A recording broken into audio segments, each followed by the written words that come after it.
I've got some resources in the back, just so you know where some of the material is coming from. There is an article that I have there that I will also be putting online so that you'll have access to that. The whole idea here is dreams and visions. One of the things that we have oftentimes heard is just how many people have come to know Christ through dreams and visions, particularly from a Muslim background. So that's what we'll be covering in this session. What I'd like to begin with, first of all, is taken from Acts chapter 2, where it says, "Then Peter stood up with the 11, raised his voice, and addressed the crowd. 'Fellow Jews and all of you who live in Jerusalem, let me explain this to you.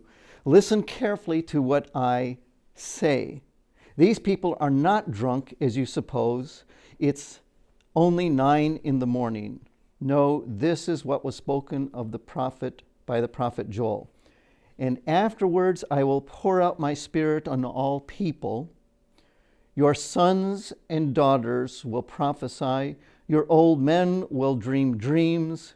Your young men will see visions.'"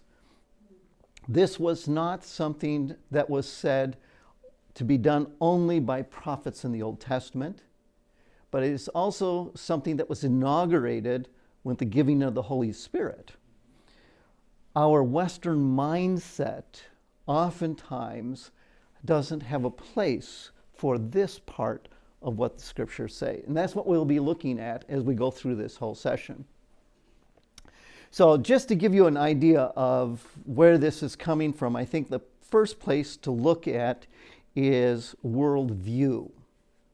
So a worldview is what consists of the unquestioned assumptions and truths by which an individual interprets what happens around him. So it could be a number of different things. It is, for instance, in COVID, we say people got sick. Well, it was because of COVID. It's our worldview. It's a virus, and the way that you attack a virus is you have to have a vaccine. It's the way that our worldview understands this. But it's not the way that all the world understands it. So there are 3 basic understandings of worldview. One is called the guilt-innocent worldview. Second one is called the honor and shame worldview. And third one is the fear and power worldview. So we're going to take a little bit closer look in regards to those different worldviews. So the guilt and the innocent worldview is one that has operated primarily here in the Western world. It's been our focus, but lately we have been shifting away from the guilt-innocent worldview into another worldview. So this worldview views things as a legal thing. It is forensic.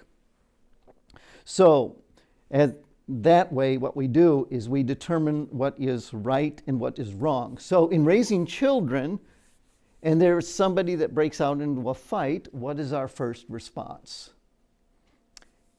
Isn't it to say, okay, who started it? And you want to find out who is the instigator of this, and then the punishment would be done to that person. It's the way that our legal system is set up. It is, okay, you did a robbery. Oh, now we have to find out who did it. And our legal system is set up to understand what is right and what is wrong. And then you do your punishments in regards to that right and wrong. So the U.S. has some of the places that have the most people put in prison. Japan does not. And it happens to be worldview, and we'll talk about that when we come to that worldview. But this is a legal or forensic way of understanding things. So from church policy to raising kids to our legal system, in regards to the election, it's, who is right and who is wrong. It's the way that we view things and set up things. The honor and shame worldview, if the guilt-innocent one is about, it's a forensic or legal understanding, what would be the honor and shame worldview?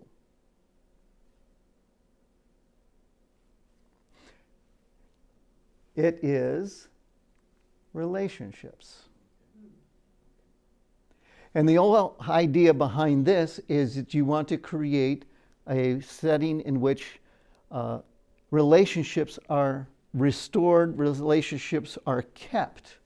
So rather than determining who's right and wrong, what you wanted to do is determine how to preserve honor and avoid shame at all costs. So laws of punishment are honor. You'll have honor killings in some extreme cases. Muller puts it this way: in Arab culture, shame must be avoided at all costs. If it strikes, it must be hidden. If it is exposed, then it must be avenged. At all cost, honor needs to be restored. So, in regards to punishment, say in Japan, what they will do is they will put the picture and the name and the offense of the person on a billboard.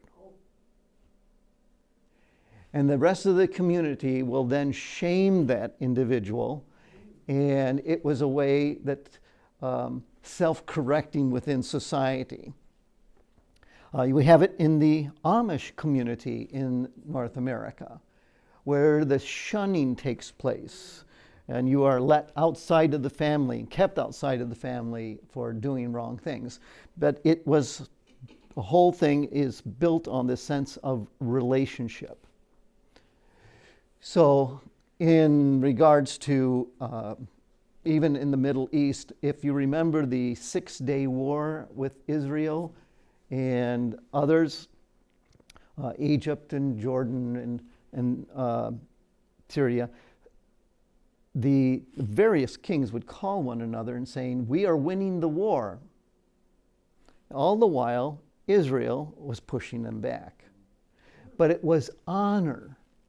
They could not say that they were being defeated, because that would be a great shame put on them. So within 6 days it came out, and shame on them, the ashes on their faces, because of they had to keep up this image. We see this also, say, in Russia, the image that needs to be set up of, we are winning the war, it's an honorable thing, we are doing this to bring back Russia. But there's the sense of relationship is huge in the way that governments act, the way that families act, the way that individuals act. And it's not guilt and innocent, but this is what drives the relationships. So the third worldview is fear in power. So if the first one was forensic, guilt and innocent, the second one is honor and shame, and that was relationship. Fear and power, what would that one be? That would be the spirit world. In fact, what you want to do is to determine why things happen. The spirits and ancestors are angry. It was one of the things that the Americans had to confront when taking over land from the Native Americans. If they desecrated the place where people were buried, that was one of the greatest offenses that was done, and it upset the entire cosmic world. And that needed to be restored because of the violation that took place. It is, in one sense, people honoring the dead. It's the spirit world that drives everything. So laws of punishment are set up to restore harmony in the unseen world of the spirit world. So various cultures around the world view things through this spiritual lens. So if you got a cold, the question would be, not using scientific tools of measurement, but you would call in a medium to come to determine why you got the cold, why you are sick. And then there were rituals that you need to do to bring harmony back again so that you would be able to get better. So it's in regards to individuals, it's in regards to communities, it's in regards to nations. But it's this spirit world that becomes the central focus by which they interpret all of reality around them. Now, one of the things I would say in regards to these three worldviews is that no culture is one of these, period. You have all of these three worldviews operating within every culture, but certain cultures will focus more on one rather than the other.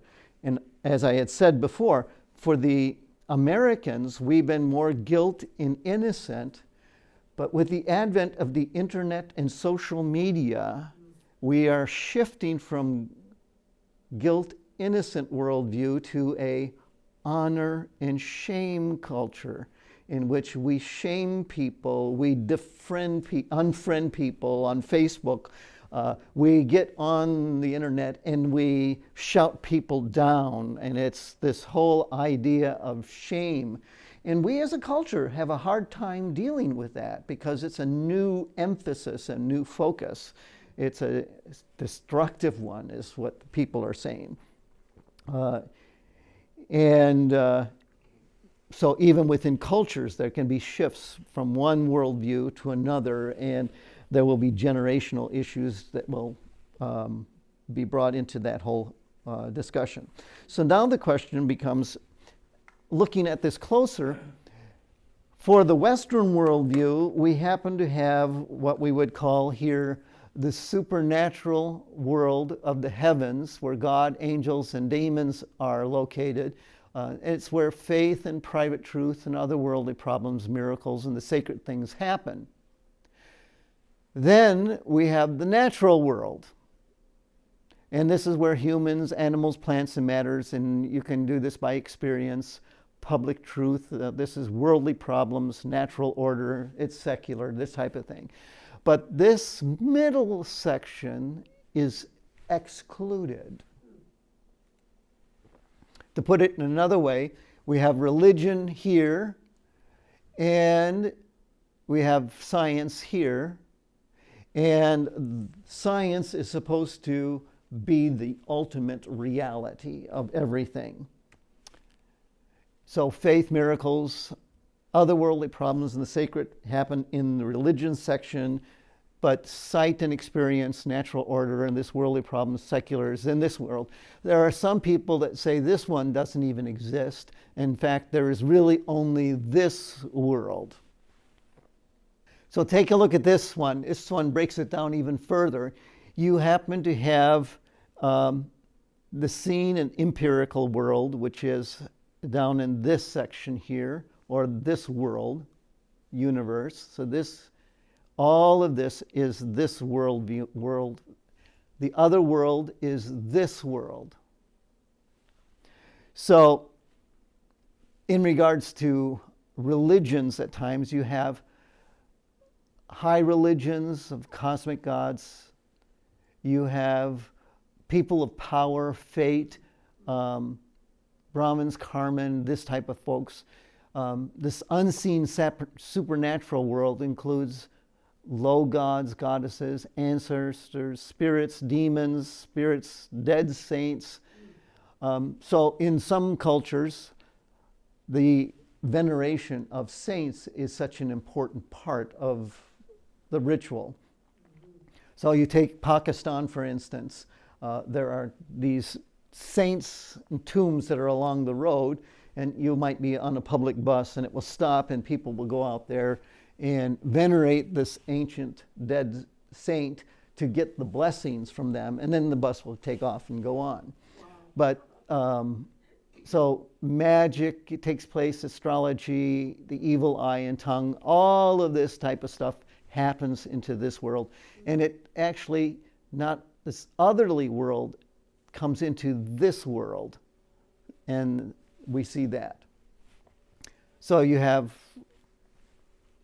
a crossing over of these types of worlds. So again, to take a look at it differently, we just say that the Western worldview, we have God, angel, demons, humans, animals, God, angels, and then you have this spirit, jinn, and ancestors. Jinn is the spirits that are born when you are born within Islamic understanding.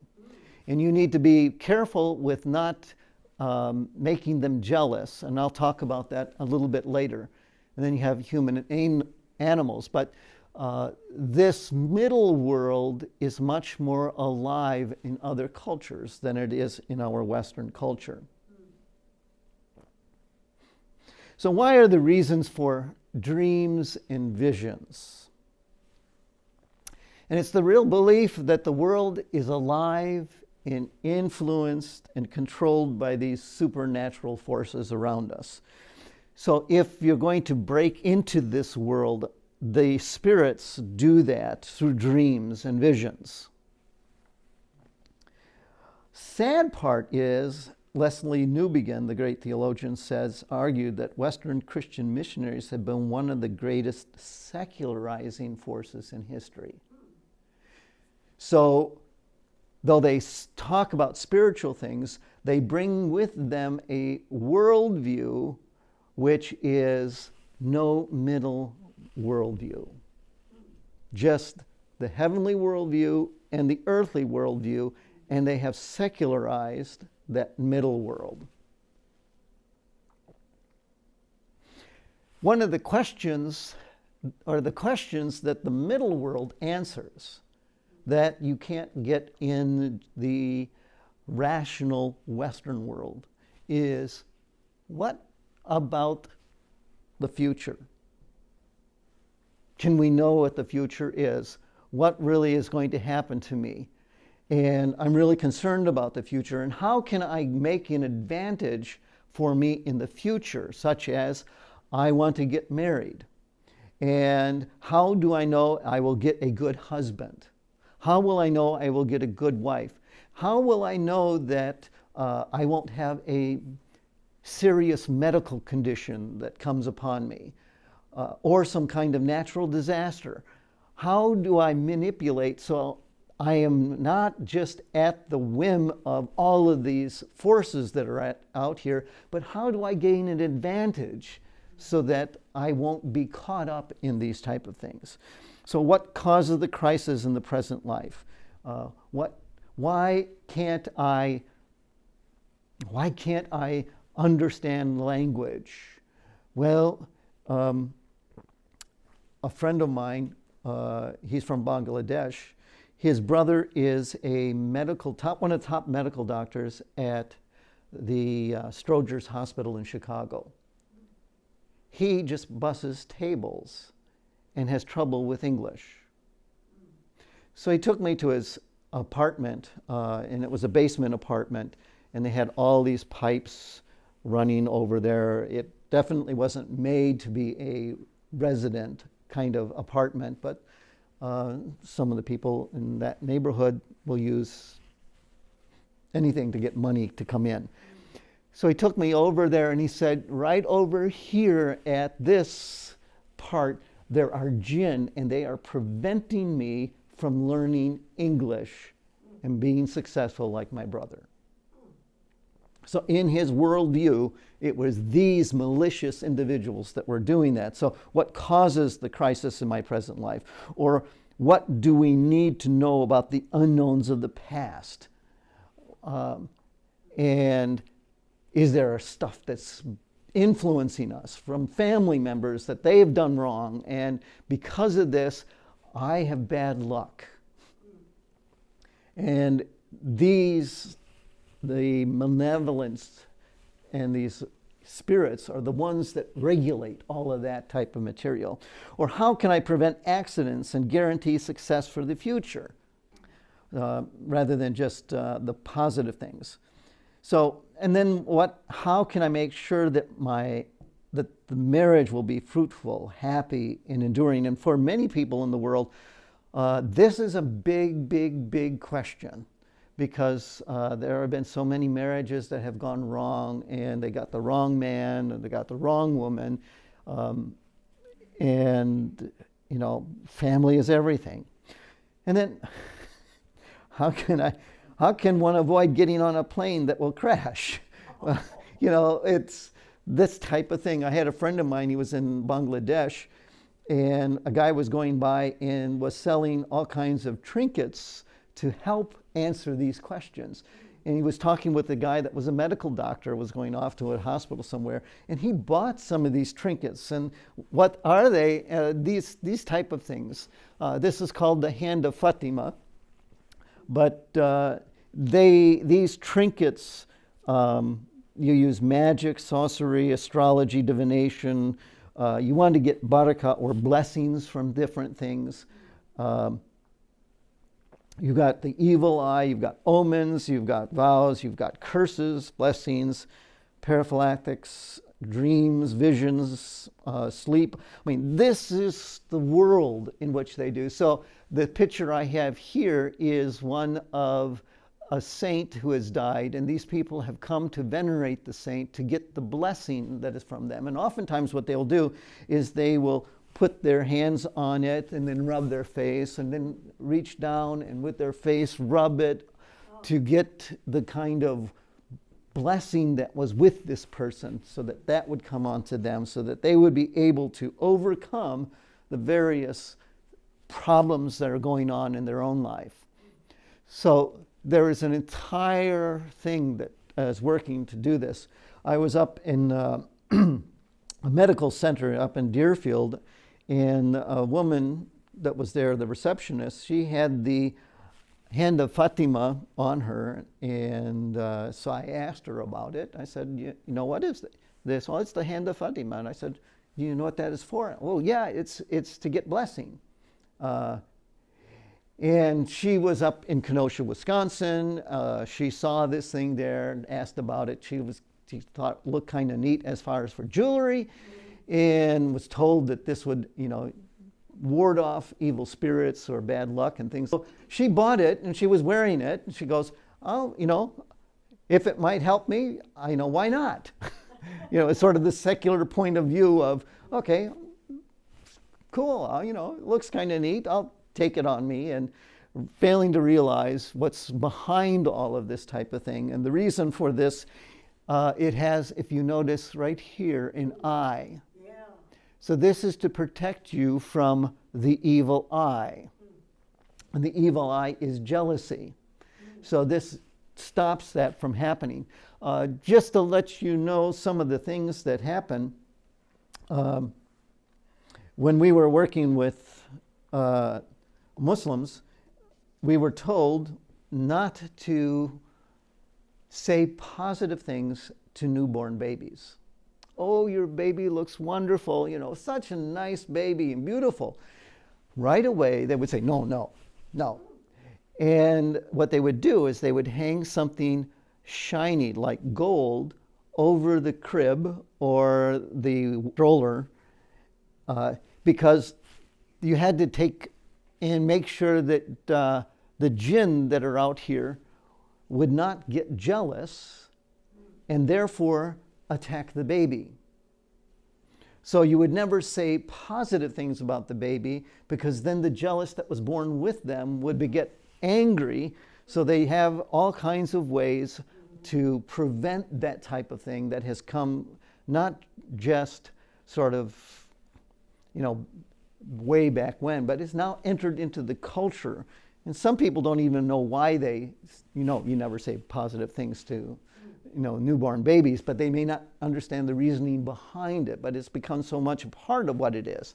But it all comes back down to this whole unseen world that is parallel with ours, interacting with ours, that you need to protect yourself from. So within Islam, you've heard of the genie, of I Dream of Genie, the movie series, or Aladdin, the type of thing. You have this person, this is the jinn. It's really jinn, and we just have Americanized it and called it genie. And these jinn live with latrines. They also live with trees, rivers, and hills. Nighttime is a special time for demonic activity. Rules of taboo, and there's other things. So what you need to do is to protect yourself whenever you come into one of these places. So whenever there's a bathroom or trees, hills, rivers are special places that you have to protect yourself from. Nighttime is really a time of a lot of activity. We've picked it up here in the Western culture with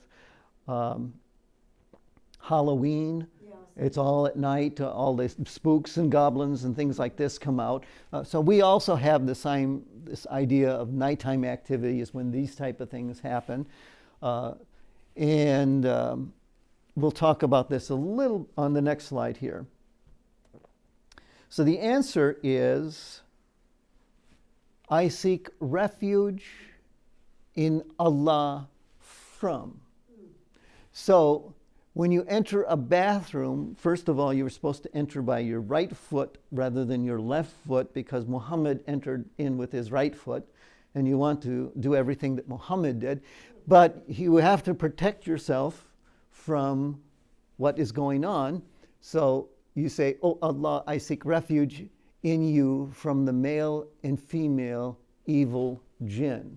So every time somebody goes to the bathroom, this is one of the things you have to do. Whenever there is fluids that take place from the body, you have to protect yourself, because it's in that exchange that takes place is where the jinn come in. So another one is anger. So when you get angry, of course you are not really an angry person, so it has to be from the accursed Satan. So I seek refuge from you, from the accursed Satan who has made me angry.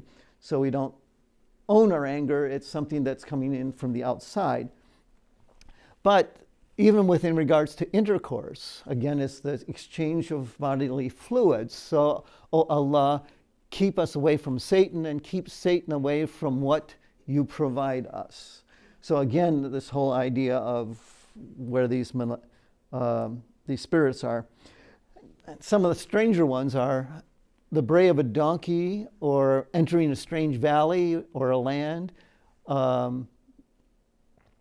and before reciting the Quran. These are places where you have to seek God's blessing. So even within the culture, in the religion, there is this middle world, which is a part of it. So one of the ways to avoid that is, of course, with the evil eye. It's kind of interesting. Musk, in his book, which I have in the back here, it says that the evil eye is the opposite of the blessing, or barakah. So remember the image of the saint that was dead, and barakah is the blessing that comes from them. Well, the opposite is this evil eye that comes, and it can happen from a person who just has unusual eyes, or marginality raises suspicions, and you necessarily not really the person may not know that they are causing the evil eye. It's like, well, you look funny, are you cursing me? It's the response, this type of thing. But so you have this type of thing, and in Turkey, there's a